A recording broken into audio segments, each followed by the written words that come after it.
Hello, welcome back to today's second video, doing the ENSO update for August and the final ENSO update of 2017 for today's second video. So quite a interesting update to say the least, and quite a memorable one, I'm sure it will be.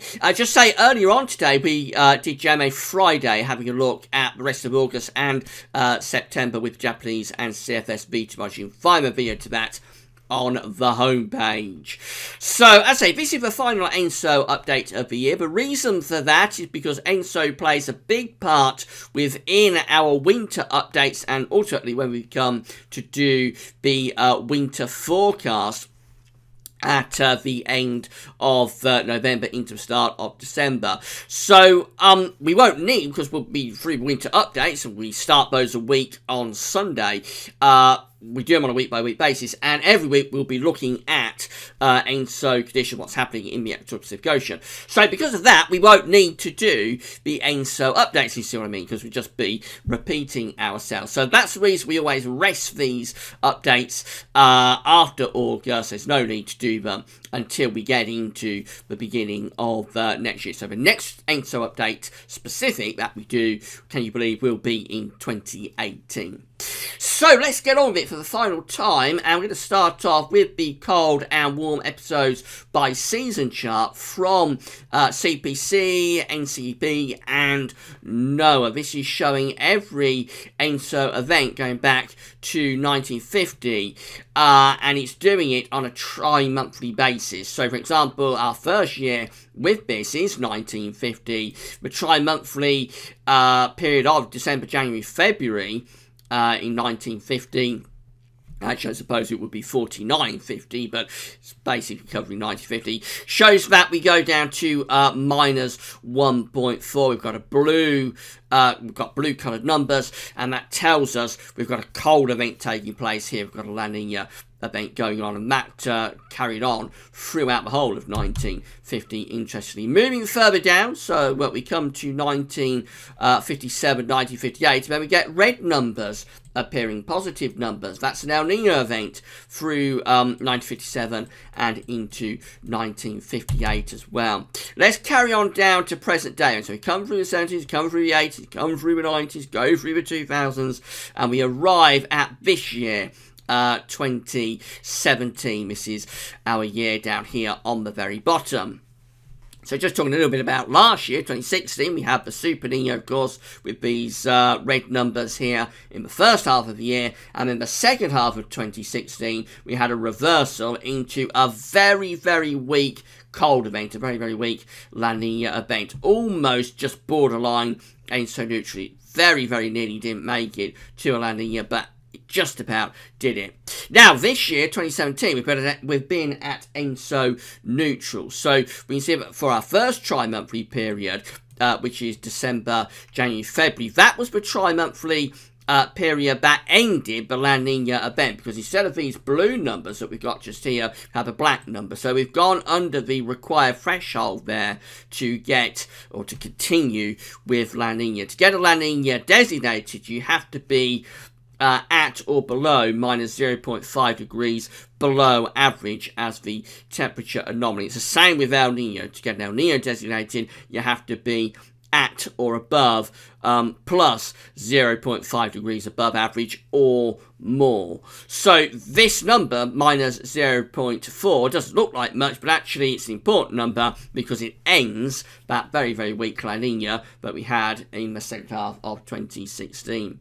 Now, what happened after that is that we saw an increase in the temperature for the Equatorial Pacific Ocean. So our next tri-monthly period goes to minus 0.1, and then we go to 0.2. So very gradually we begin to increase the temperature in the Equatorial Pacific Ocean. We get to plus 0.4 for the tri-monthly period March, April and May, just underneath the required threshold for an El Nino. And at this point, back in the spring, it did look as though we're probably going to go into an El Nino. There's a lot of speculation about that at the time, and there's even speculation about the possibility of a Super Nino, and therefore that was very likely. But certainly for a time around April and May, possibly into June, it did look as though there was a decent chance of going into El Nino. But the next tri-monthly period, which is April, May, June, look what happens. Instead of increasing the temperature, as we've seen through the first part of the year, every tri-monthly period showing an increase on the tri-monthly period before, this one flatlines. So we remain at plus 0.4. And then our latest tri-monthly period, which is May, June and July, actually shows an ever so slight reduction to plus 0.3. So you can see what's going on there. Increasing the temperature, albeit very slowly, through the first part of the year, then flatlining it off, and then now beginning to drop down ever so slightly. And I suspect these next tri-monthly periods just here, which are still to be filled in, will probably continue to either flatline or maybe even show a reduction or a further reduction in the temperature, possibly going back to the cooler side of ENSO neutral. Now, this is how the sea surface temperature anomalies we're looking at in the Equatorial Pacific Ocean when we did July's ENSO update. So this is from NOAA, and it's from the 27th of July. The region we're interested in is over here. The area, I should say, we're interested in is over here, which is Peru to Indonesia. In between, that is the Equatorial Pacific Ocean. And we're specifically interested in this central part of the Equatorial Pacific Ocean, though all parts of the Equatorial Pacific are of interest, but to get these events designated, either El Nino or La Nina, it has to be the central part of the Pacific Ocean that either goes to 0.5 degrees above average or 0.5 degrees below average over those 5 tri-monthly periods. So that's how things were looking in terms of the anomalies when we did July's ENSO update. What's happened in the last month? This is the very latest from NOAA, and it's quite interesting, quite striking really, because quite clearly the temperature has cooled a lot in the past month. So now we've got these blue colours appearing here across the Equatorial Pacific Ocean. If I go back to July again, that situation in July, this is the situation now.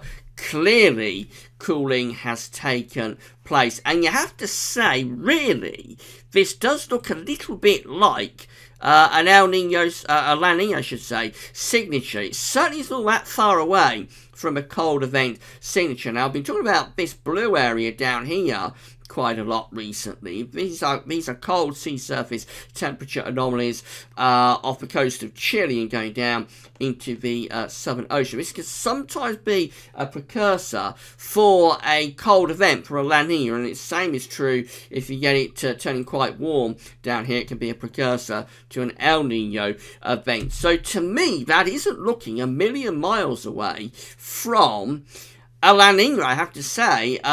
The one caveat is that to the north of the Equatorial Pacific up here, it is quite warm. So the PDO isn't particularly cold at all. In fact, it is quite warm. But overall, that does look to me like a little bit of a La Nina signature. Now, what's going on at depth? So these are the subsurface temperature anomalies. This is from the CPC, NCEP and NOAA PDF. You can find the link to this on the links page. It's a huge resource of information. It gets updated every week. Loads and loads of information in it. If you're at all interested in ENSO, in El Ninos, in La Ninas, this is the kind of thing you need to be looking at. So you can get to this PDF on the links page. You will need a file opener, something like Adobe Reader, to be able to open the PDF, but it's well worth it having a look at this if you can get the chance.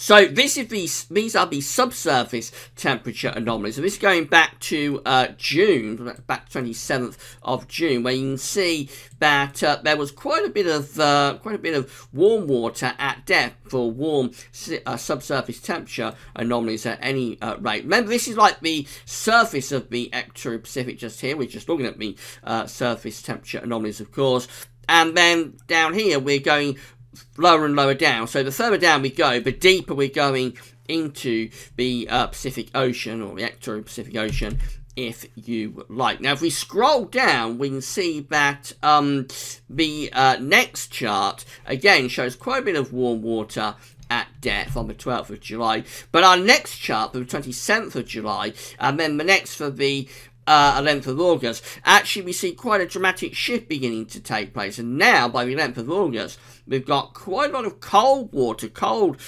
subsurface temperature anomalies at depth. That's quite a flip that's taken place there from July and into August. So the very latest subsurface temperature anomaly chart looks like this. And again, you can see that at depth, we have got quite a lot of colder than average subsurface temperature anomalies. And no doubt this is having an impact on what's happening on the surface. The cool waters that we've seen developing on this sea surface of the Equatorial Pacific, no doubt they are being backed up by what's going on at depth in the subsurface. Now, I wouldn't say that's a signature for La Nina, because overall that does still look to be quite a small area. If that was covering a bigger area, let's say all of this had cold subsurface temperature, then that would be more interesting. But as is, it's quite a small area, but nevertheless it may be, it's quite a change over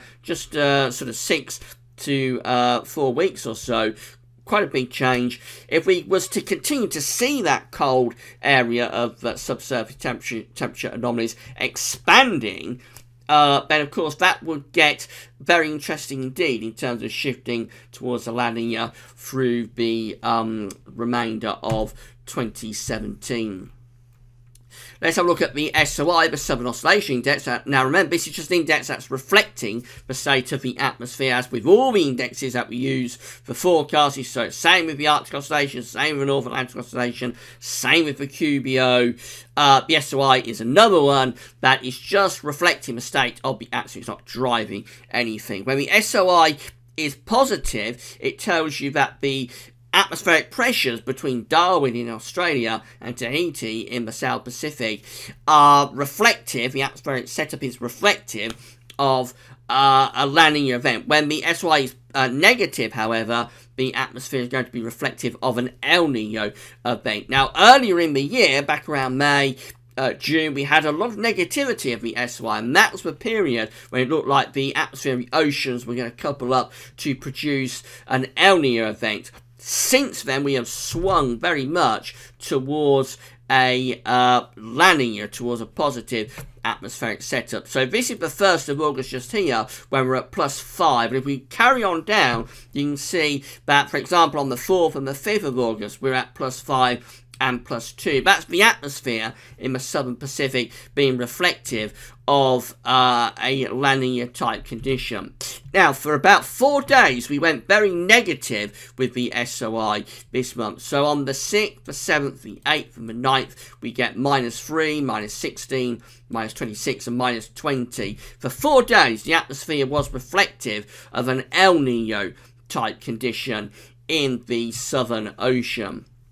But it didn't last any more than that. As we move down, you can see that again we have the SOI going positive here on the 11th and 12th, for example. We're at +13 and +14. And then the 16th, the 17th, the 18th, and the 19th come out at +14, +14, +22, very positive, and +17, very positive again. And that's all reflective, the atmosphere, the atmospheric pressure setup being reflective of a La Nina type condition. Moving down to the very latest SOI numbers, so we've got the 20th, 21st, 22nd, 23rd, and 24th. We find we're at +4, +9, +9, +6, +6. So again, not negative, we're positive. And this is telling us that the atmosphere, albeit it's quite weak, that the atmosphere is reflective of La Nina condition here in the Southern Ocean. And we see that through the SOI. That's the reason, it's one of the reasons anyway, why the El Nino collapsed, because the ocean and the atmosphere initially fought against, well, initially they were trying to couple up, but then they started fighting against one another. And I think what's happened is that the atmosphere has won out, really, and the atmospheric setup is reflective of La Nina type condition. So let's just have a look at some models then, finally, and we'll start off with the CFS V2. This is the region 3.4 forecast from the CFS V2 for the rest of the year and into 2018. We've got the dates along the bottom and the temperature anomalies along the side. This is ENSO neutral. Just here, and in fact this is ENSO neutral and that's ENSO neutral as well. So anything in that range is going to be ENSO neutral. Above that, and we're going to El Nino. Below it, and we're going down to La Nina. So the black line here tells us where we've been with ENSO. We start off with that really weak La Nina, of course, at the end of last year. Then we increase the temperature through the early part of 2017. That's the period when it looked like we was going to go into an El Nino back in the spring, into the start of the summer. Since July, well, June and July, the temperature has been lowering, and this is where we are right now in terms of the temperature anomaly in the central part of the Equatorial Pacific. We're at ENSO neutral, but we're on the cooler side of neutral. Now, the black dash line is the ensemble mean, so this is all the forecast part of the CFS V2 chart just here, and you see that the black dash line is continuing to reduce as we go to the end of the year, October to January.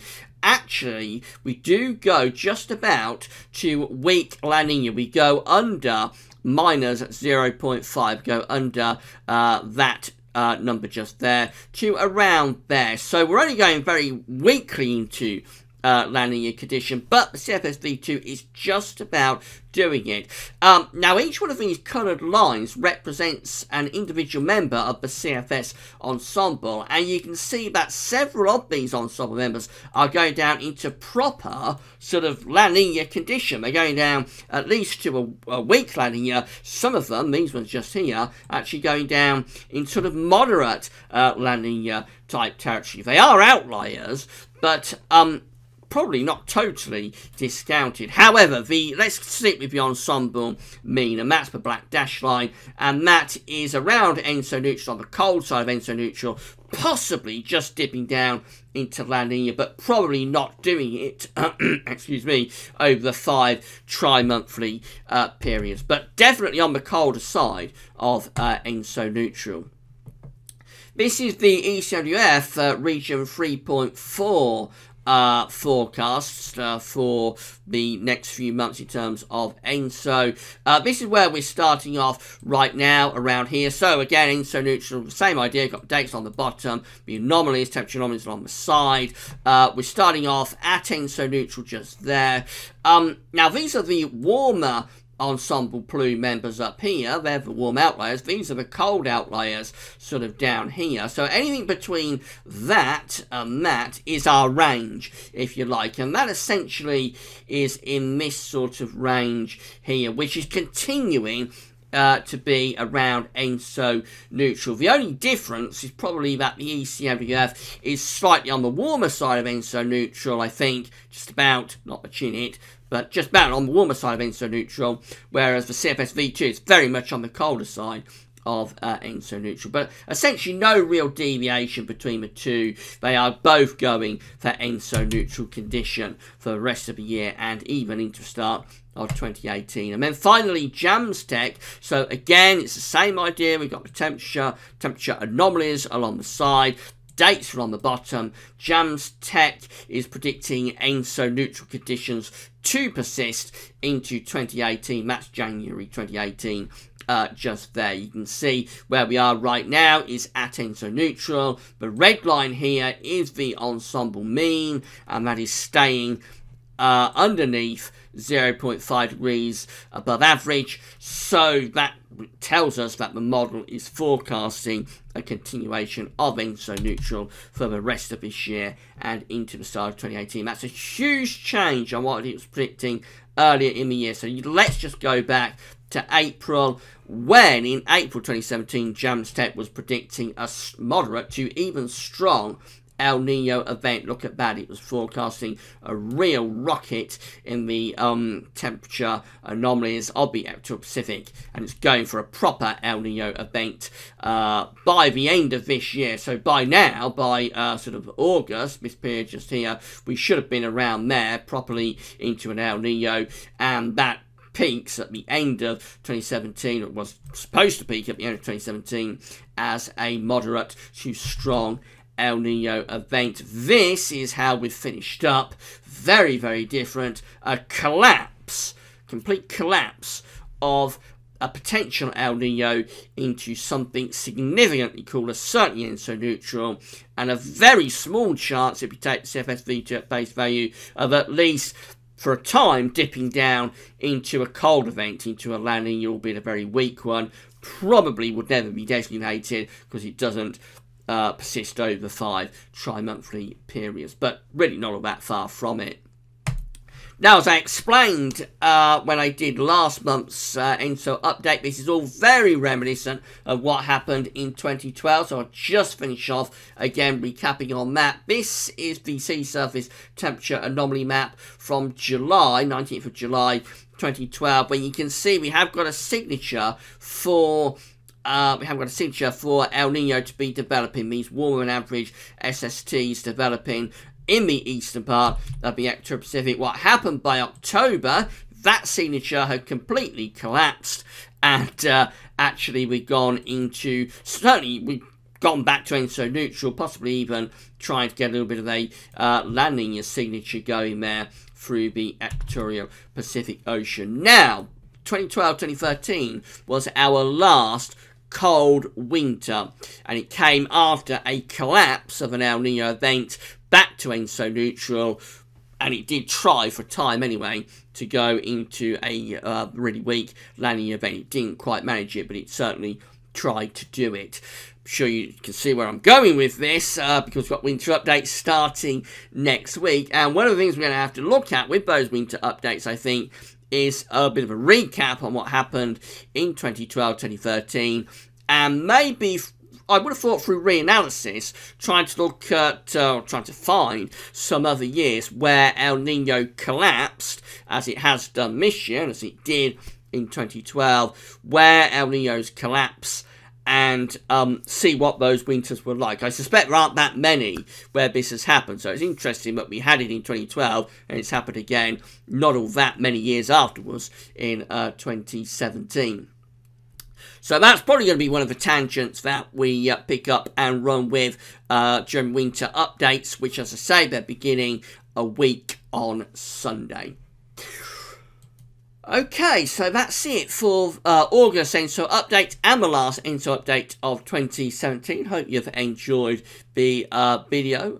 Just to say, this is going to be kept at website on the ENSO updates page, and definitely where you're watching it right now. So you can come back and watch this and all of the other ENSO updates that we've done this year. You can come back when you want and look at these updates.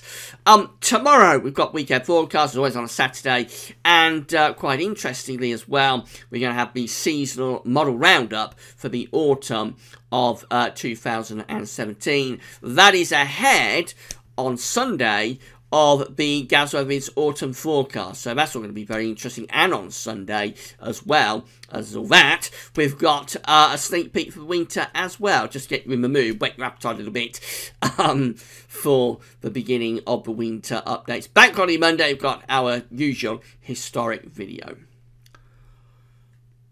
Alright, that's it for now. Thanks for watching.